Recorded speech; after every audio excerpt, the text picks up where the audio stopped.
Saudar os irmãos com a graça e a paz do Senhor Jesus Cristo. Então, nesse momento nós iremos ouvir a palavra do Senhor. O Senhor possa estar falando com cada um de nós nessa noite, inclusive comigo. E vamos abrir nossa Bíblia aí em Lucas capítulo 5. Lucas capítulo 15, versículo 11 a seguir. Vai falar da parábola do filho pródigo.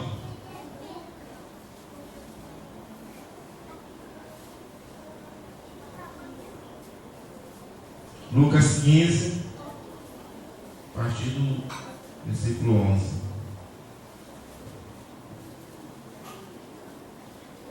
Amém? É a parábola do filho pródigo. E disse: um certo homem tinha 2 filhos, e o mais moço deles disse ao pai: dá-me a parte da fazenda que me pertence. E ele repartiu por eles a fazenda. E poucos dias depois, o filho mais novo, ajuntando tudo, partiu para uma terra longínqua e ali desperdiçou a sua fazenda, vivendo dissolutamente. E havendo ele gastado tudo, houve naquela terra uma grande fome, e começou a padecer necessidades. E foi e chegou-se a um dos cidadãos daquela terra, o qual o mandou para os seus campos a apacentar porcos.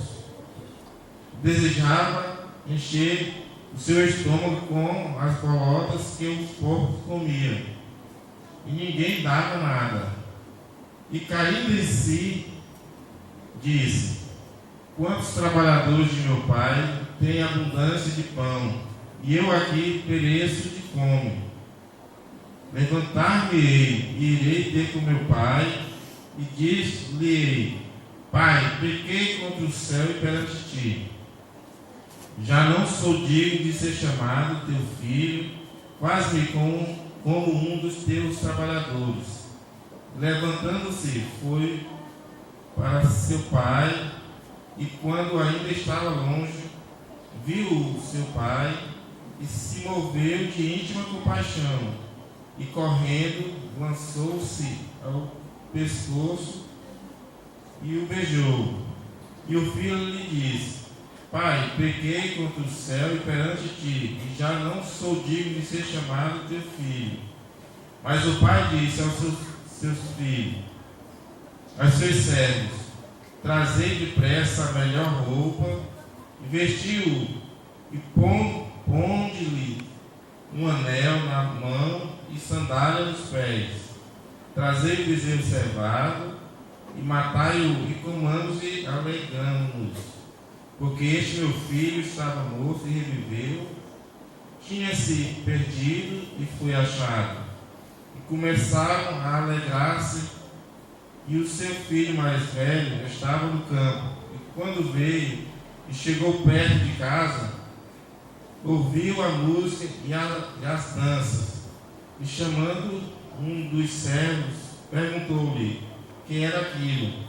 E ele disse: veio teu irmão e teu pai matou o bezerro cevado, porque eu recebeu são e salvo. Mas ele se indignou e não queria entrar. E saindo o pai estava com ele. Mas respondendo ele, disse ao pai: eis que te sirvo há quantos anos, sem nunca transgredir o teu mandamento, e nunca me deste um cabrito para alegrar-nos com os meus amigos. Vindo, porém, este teu filho, que desperdiçou a tua fazenda com meretrizes, mataste o bezerro cevado. E ele lhe disse: filha, tu sempre estás comigo, e todas as minhas coisas são tuas.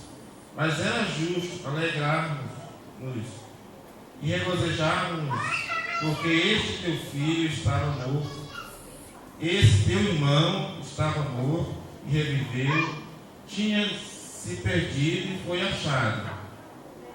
Então, irmão, aqui essa parábola é considerada uma das parábolas mais lindas que Jesus já propôs, né?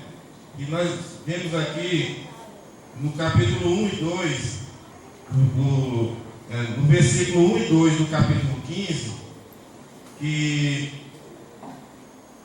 Jesus recebeu pecadores e publicanos, né? Para ouvir a sua palavra, né? O Senhor estava pregando e ele sentava com Jesus. E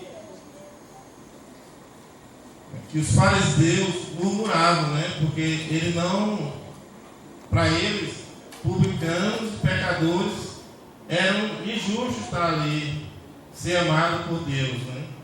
Então, para eles, pecadores, publicanos, tinham que ficar fora, Deus não poderia amar. E aí que Jesus propôs essa parábola, né? Que vem a nos explicar a respeito de Deus, né? Dos publicanos, pecadores e os fariseus. E vamos ter aqui, vamos aprender um pouco aqui com o pai do filho pródigo, com o filho pródigo e também um pouco com o filho mais velho, né? E podemos aprender um pouco também, neste momento, com o pai do filho pródigo. E no versículo 12, ele diz, nem tudo na família sai como você quer, né? Nem tudo na nossa família sai como nós queremos. Aqui nessa parábola, o pai, eu creio que o pai bem de vida, né? Ele criou seu filho, dando amor, com graça, com alegria, podemos pensar assim. E esse filho tinha conforto em casa, né?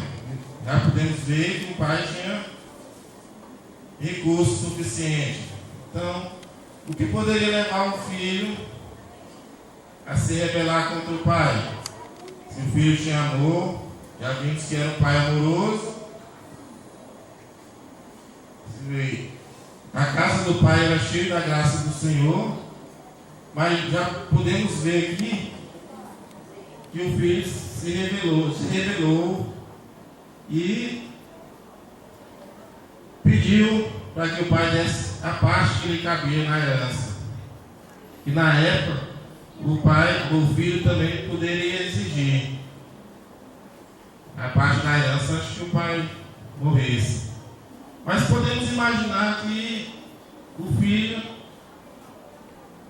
tivesse desejado que o pai morresse antes da hora, não é? Podemos imaginar isso. Porém, o pai não tinha morrido, ele queria porque queria a parte que lhe cabia, pediu. E a palavra do Senhor nos diz que logo ele transformou tudo em dinheiro e se mandou. Mas também nós vimos aqui também que o pai não colocou dificuldade para dar a parte dele. Por quê? Porque o pai o amava, mas sabia que ele precisava aprender também com o mundo. A parte dele ele já tinha ensinado. E que nós possamos refletir também, e que também nas nossas casas hoje, eu creio que cada um dos pais que estejam aqui tenha criado seus filhos, ou pelo menos tentado fazer o melhor de cada um. Porém, nem sempre os filhos são obedientes aos pais. Às vezes sai um ou dois, na casa que tem muitos, rebeldes. E este aqui foi um filho que saiu com rebeldia, né? E como eu já falei, que o pai não colocou dificuldade, porque ele poderia ter falado que não daria. Porém, esse filho poderia se revoltar mais ainda. Então, ele poderia fazer mais coisas desagradáveis e o pai ia ficar com a culpa. Então, ele devolveu a parte que cabia a ele e ficou livre de toda a culpa se acontecesse alguma coisa, como no caso aqui aconteceu, né? Então, mas nós temos uma outra parte aqui também, já vem aqui no versículo 17. Não. Aqui no 15 aqui. E chegou-se a um dos cidadãos daquela terra, o qual mandou para os seus campos apacentar porcos. Então, aqui, esse filho já tinha dissipado todos os bens. E então, quando chegou a fome, ele já não tinha mais nada. Dá para se imaginar que o pai aqui tratava ele com tanto carinho que ele parece que não aprendeu a lidar bem com as finanças, né? Eu acho que o pai fazia tudo.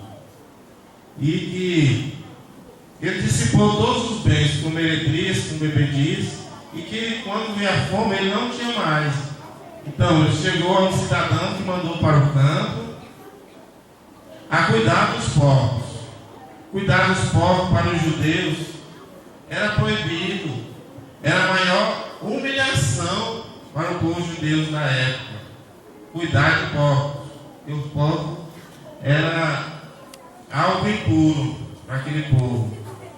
E ele chegou no fundo do poço, né? Foi criado, foi cuidar dos porcos e pior, desejava comer a comida que os porcos comiam. Você já imaginou, irmão? Seu filho, você cria com tanto carinho, se rebelar e chegar a ponto de desejar comer as comidas que os porcos comiam.